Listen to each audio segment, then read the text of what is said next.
Welcome again. It's Domain Dave, cheapwinefinder.com.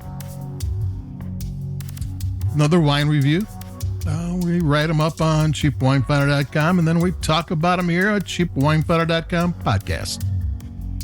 And today we have an inexpensive wine from Portugal. It's actually from Trader Joe's, but it's not a Trader Joe's wine per se. It's from a winery called...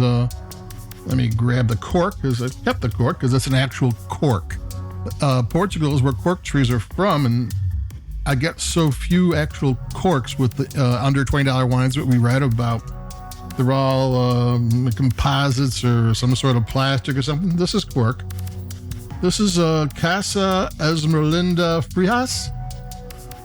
It's in the southern part of Portugal. They've been around since Portugal.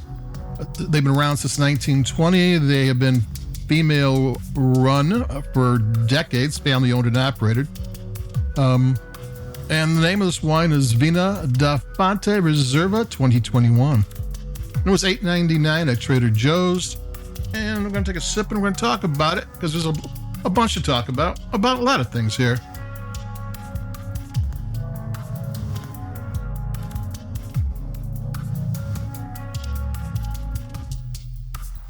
The grapes are Cabernet Sauvignon, Syrah, Taringa Nacional. Taringa Nacional is an indigenous grape to Portugal, and it is to Portugal what Tempranillo is to Rioja, and what Cabernet Sauvignon is to Bordeaux and Napa. It's like the elite wine, the wine that makes the best wines.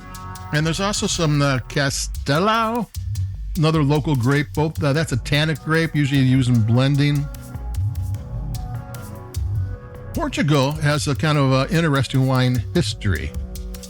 They've always been into wine, and they've made a lot of wine, but they kept it in-house. It was very insular. I mean, Portuguese wine was for Portuguese people. They didn't drink a lot of outside wines. They liked their own wine.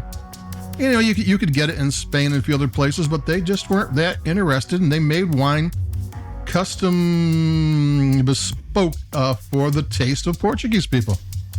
And there's all different areas of different growing areas. Like you can really study all their wines.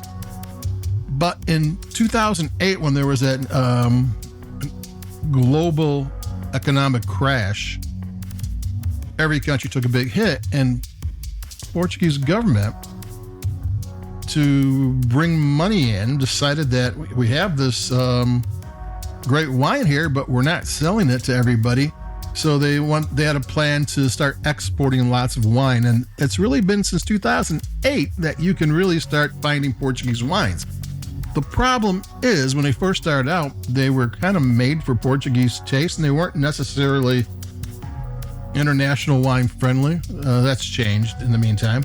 And a lot of the grapes they use, this one has Cabernet Sauvignon and Syrah in it, but they would use the indigenous grapes and the indigenous name for grapes. So even if it had a name, a grape you've heard before, they used their own name for it that you didn't know, which kind of throws people off when they're trying to buy a wine, especially new wines, and they don't really know much about. So they had a few things going, but they've kind of straightened it out. Portuguese wines has been sommeliers' darlings forever because it was different. You know, when you taste a lot of wine, you get something that's actually really well made, but different, it sticks out. And that's what we have here. And this is a deep dark, you look at the color, it's black cherry with black highlights. The nose was blackberry, fudge. I mean, there's a lot of maybe raspberries, some maybe, taste it. There's blackberry, maybe raspberry cappuccino. I mean, there's some really deep, dark, but delicious flavors going on. I'm going to take another sip.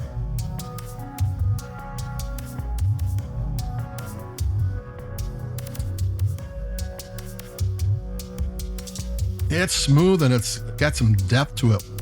I was kind of, when I saw the grapes they use, I thought this might be a tannic wine, because tannic wines are usually, Portuguese wines are usually made for food, and food wines balance differently than a sipping wine. And Americans kind of sip You might have it with a meal, but and there are wines made for food, but a lot of wines are just made to have it as an alternative to a beer or a cocktail, whatever.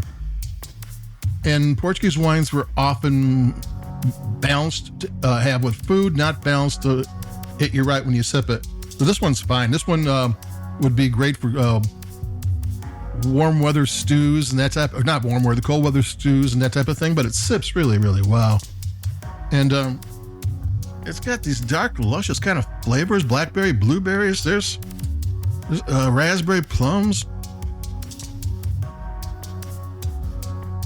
chocolate, a touch of cream, maybe a creamy vanilla. Yeah, I mean, this one for $8.99 is full of flavor, and it's well made. It's because its flavors kind of flow a little bit. It's not a heavy wine, but it's got depth and some weight to it, which it's not heavy, but it's got weight.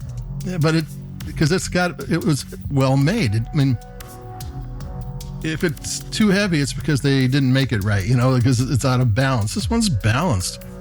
It's like, I remember when I first started writing about these wines, it was under $10. It was horrible. Like, you expected something to be wrong.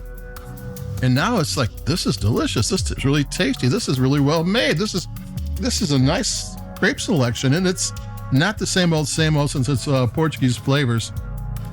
You're getting a different red blend, but it's still very approachable and something kind of familiar anyway. So that's it for me, Domain Dave from CheapWineFinder.com. The Vinha Da Fonte Reserva 2021 from Trader Joe's for $8.99. It's from a winery that's been around for 103 years. It's inexpensive. It's got, I think, 9 months in French oak barrels, so it's kind of that's something you don't get in every $9 wine you see. So I'm not sure what the price is elsewhere, but I don't think it's an expensive wine. And it's really good. So if you're in Trader Joe's and you want something a little bit different, check it out. Vinha Da Fonte Reserva 2021. This is it for me, Domain Dave from CheapWineFinder.com. Keep it cheap. I've got a Kirkland Cabernet Sauvignon that's been in oak for 16 months. It's under $10 next. So adios, keep it cheap. Everything's kind of cooling off out there, so enjoy the weather. Adios, bye-bye.